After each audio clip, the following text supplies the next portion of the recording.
అనుకో నాతో పాటు పనిచేసిన నా రాజకీయ అంటే నేను రాజకీయంగా ఎదగాలనుకున్నాను కాబట్టి కాంగ్రెస్ పార్టీలోకి వచ్చిన కొంతమంది ఉన్నారు. అలాంటి వాళ్ళని మీరు దగ్గరకు తీయండి, ఫైనాన్షియల్గా సపోర్ట్ చేయండి, వాళ్ళని పిలిచి మాట్లాడండి. ఎందుకంటే నేను ఒక ఎన్జిఓ పరంగా ఉన్నప్పుడే పోయినా నేను బయటకు వచ్చినాక దాన్ని రాజకీయ బీఆర్ఎస్ పార్టీకి అనుబంధ సంస్థగా పనిచేసింది. అంతకుముందు తెలంగాణ జాగృతి ఏ పార్టీతో సంబంధం లేదు. మీ అంచనా ఏంటి అసలు? కవిత ఇప్పుడు ఏం లేదు, జనం బేట అట్లా కదా, పార్టీ పెడుతుందట. ఉద్యమకారులకి న్యాయం జరగలేదు, అప్పుడు గత పార్టీ ఉన్నప్పుడు జరగలేదు, ఈ పార్టీ కూడా ఏం చేయట్లేదు, నేను చేయాలనుకుంటున్నాను. ఇప్పుడు బుడగ జంగాలలో అంటారు తెలుసుగా, ఆమె పరిస్థితి అట్టుంది. ఏషం ఒక్కొక్క వీధికి ఒక్కొక్క ఏషం వచ్చేస్తుంది. ఆమె వల్ల ఏమైతే తమ్మి, అధికారం ఉన్నప్పుడే ఏం చేయలేకపోయింది. అధికారం ఆమె కోలిస్తుర్రు, నేను సీఎం కావాలనుకుంటున్నాను. ప్రజలు ఇవ్వరా మరి? ప్రజలు కనీసం దేకని కూడా దేకతలేరు, అస్సేమేస్తుంది. ఇలా సారా దందా చేసి ఓ జైలుకి పోయి వచ్చి నిన్ను ఒక గౌరమ్మగా నిన్ను గౌరవిస్తే ప్రజల ఆత్మాభిమానాన్ని తాకడ పెట్టి వచ్చిన నీకు తెలంగాణ ప్రజలు ఎట్లా సాధిస్తారు? సరే, అది టైం పడుతుంది, ఇంత తొందరగా ఇవ్వరు. అది మర్చిపోవాలంటే నిన్ను ఆదరించాలి అంటే టైం పడుతుంది. కేటీఆర్ పరిస్థితి ఏంటి? అరెస్ట్ చేస్తారు ఇప్పుడు? 100% జడ్జనకరి జనాలు మీరే చెప్తా ఉన్నారు అరెస్ట్ చేస్తారు. అరే ఇంటవాత మా చేతులు ఉందా చట్టము? 100% గవర్నర్ గారు ఆమోదించిర్రు, తీసుకుపోతారు. జడ్జనకర జనారు అవుతుంది, తీసుకుపోతారు, వేస్తారు. ఇక ఆయన పొడుస్తుండే నిన్నమన్నా, వామ్మో ఆయన ఆరిపోయేదిగా దీపానికి ఎలుగెక్కువ అన్నట్టు. ఇక జూబ్లీహిల్స్ ఎలక్షన్లు వచ్చి తొడగొట్టి నువ్వు మొగోడు అయితే మీసం ఉన్నోడు అన్నాడు. అరే మా రేవంత్ అన్న మొగోడే, మీసం ఉన్న మొగోడు, నవీన్ తమ్ముడిని గెలిపించుకున్నాడు. మరి నువ్వు మీసం లేని మొగోడివా, నువ్వు మీసం ఉన్న మొగోడివా, నువ్వు మొగోడివా కాదని నువ్వు నిర్ణయించు. కుర్చీ మడత పెడతా అన్నాడు కదా. అరే కుర్చీ మడత పెడతా అంటాడు, మీసమే లేదు మీసం తిప్పుతాడు, మీసం ఉన్నోని మొగోడు అంటారు. మరి ఆయన ఏందనేది మరి ఆయన విజ్ఞతకే వదిలేస్తున్నాం. నేను ఎందుకంటున్నా ఈ మాట? నువ్వు ఒక తెలంగాణ రాష్ట్ర సీఎంని పట్టుకొని నువ్వు మొగోడు అయితే అంటే నువ్వేనా మాట్లాడేది? అంటే మేము కాదా? మాకు ఆత్మాభిమానం లేదా? మొగోడు కాబట్టి గెలిపించుకోడు. మరి నువ్వు ఆడదానివో మొగోడువో నువ్వు నిర్ణయించుకో. మేము ముఖ్యమంత్రి కూడా అన్నాడు కదా ఇప్పుడు కేటీఆర్. అవును, ఇప్పుడు మా ముఖ్యమంత్రి ఏం చెప్పిండు? నువ్వు గెలిపించుకో. నువ్వు అన్నప్పుడు, ఇప్పుడు నన్ను అన్నప్పుడు నేను నిన్ను అన్నానా?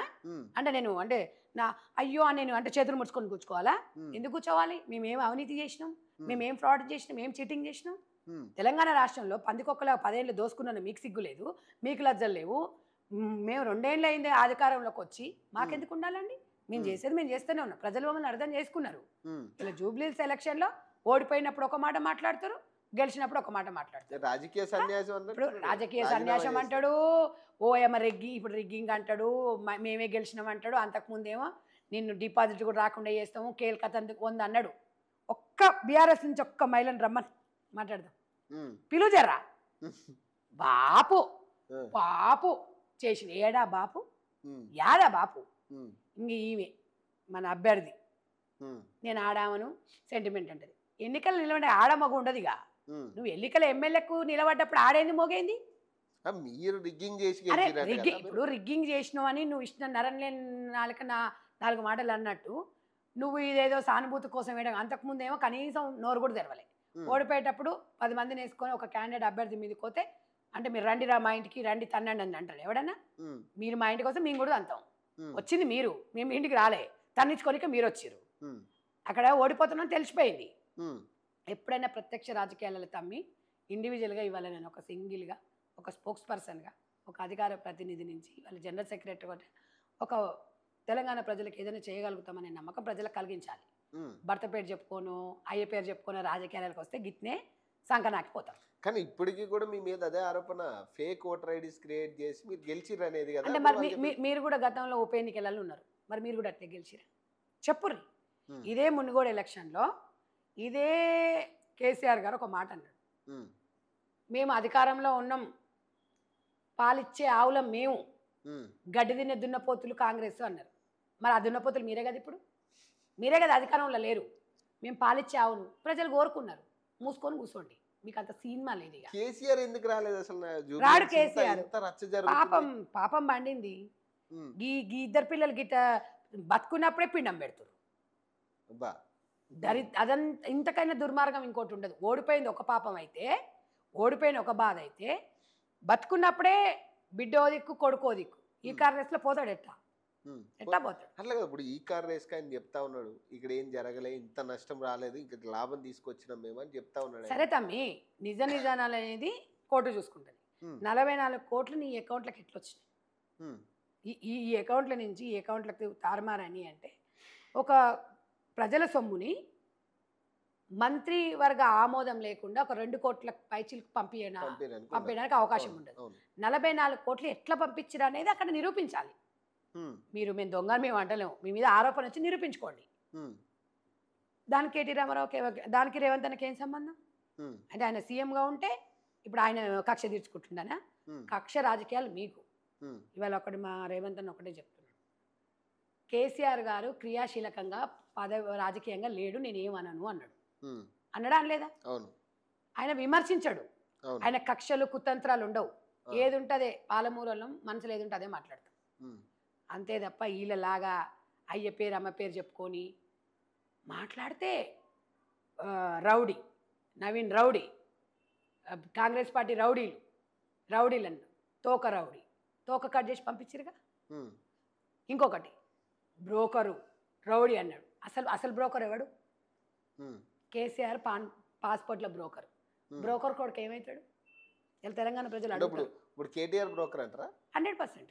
ఎందుకట్లా? అవును, ఇప్పుడు చిన్న శ్రీశైలం యాదవ్ అన్న వాళ్ళ కుటుంబాన్ని రౌడీ అని మీరు అన్నప్పుడు, ఇట్లా అన్నప్పుడు 4 ఏళ్ళు మిమ్మల్ని చూపిస్తలేవు, మరి నిన్నేమనాలిరా? మీరు మీ నాయన పాస్పోర్ట్ల బ్రోకర్ అని అంటారు, మరి మిమ్మల్ని ఏమనాలి? మరి ఈ చరిత్ర తెలుసుకోండి. తెలంగాణ చరిత్రను గంగలో కలిపేసిండ్రు. ఈరోజు నోటికి ఎంతో సొంత మాట్లాడకండి. కనీసము ఒక ఆడవాళ్లకు విలువనిచ్చేది లేదు. ఇవాళ ఇన్ని డబ్బులు ఎక్కడికెళ్ళి వచ్చినాయి? మీ నీలిమమ్మ మీ భార్య ఎక్కడికెళ్ళి వచ్చింది? ఏం జాబ్ చేసిందా? అవి వాళ్ళ నాయన ఎంత కట్నం ఇచ్చిండు? గన్ని కంపెనీలు ఆమె పేరు మీద ఉన్నాయి. నువ్వు ఏడున్నావు? నువ్వు మీ చెల్లెపేన్లు 2006లో మీ చెల్లెపేన్లు అయ్యేటప్పుడు అమెరికా నుంచి హైదరాబాద్కు రానికే డబ్బులు లేకపోతే మదియాష్ కన్నా నీకు ఫ్లైట్ టికెట్ పెట్టిండు. నువ్వు ఇప్పుడు అంటే మినిమం ఒక 16-17 సంవత్సరాలు, ఓ 18 సంవత్సరాలు అనుకుందాం. ఇవాళ నువ్వు ఆ రోజు ₹1,00,000 లేనోడివి 1,00,000 కోట్లు ఎట్లా సంపాదించినావు? మీ భార్య ఏం జాబ్ చేస్తుంది చెప్పు? మీ చెల్లె మీ ఆమె ఏం జాబ్ చేస్తుంది? మరి ఇన్ని కోట్లు ఎట్లా వచ్చినాయో? ఇప్పుడు చెల్లి బయటకు వచ్చింది. అవన్నీ కాదు, ఈ మసాలా లేకపోతే చెల్లె ఇవన్నీ ఆటలు ఎందుకు ఆడుతుంది? చెల్లి దగ్గర ఉన్నాయంటారా? చెల్లి ఉన్నాయి, అందరి దగ్గర ఉన్నాయి. తెలంగాణ దోసుకున్న సొమ్ము మొత్తం వాళ్ళ కుటుంబం మొత్తం ఉంది. ఇప్పుడు కేటీఆర్ కంటే హరీష్ రావు కంటే ఎక్కువ అసలు ఇప్పుడు కవిత దగ్గర ఉన్నాయి. మరి ఎందుకంటే ముద్దుల కూతురు కదా, అందుకే మంచిగా తెడ్డు చూపించిపోయింది.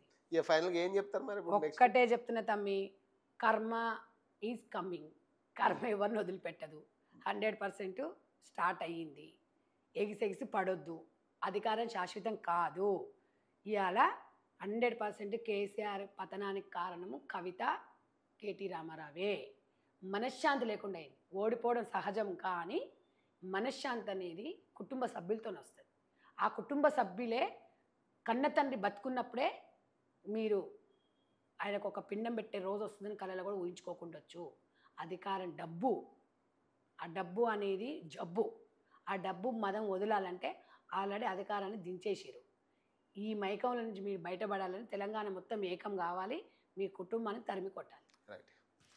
సో అది పరిస్థితి. సో మరిన్ని అప్డేట్స్ కోసం చూస్తూనే ఉండండి ఓకే టీవీ.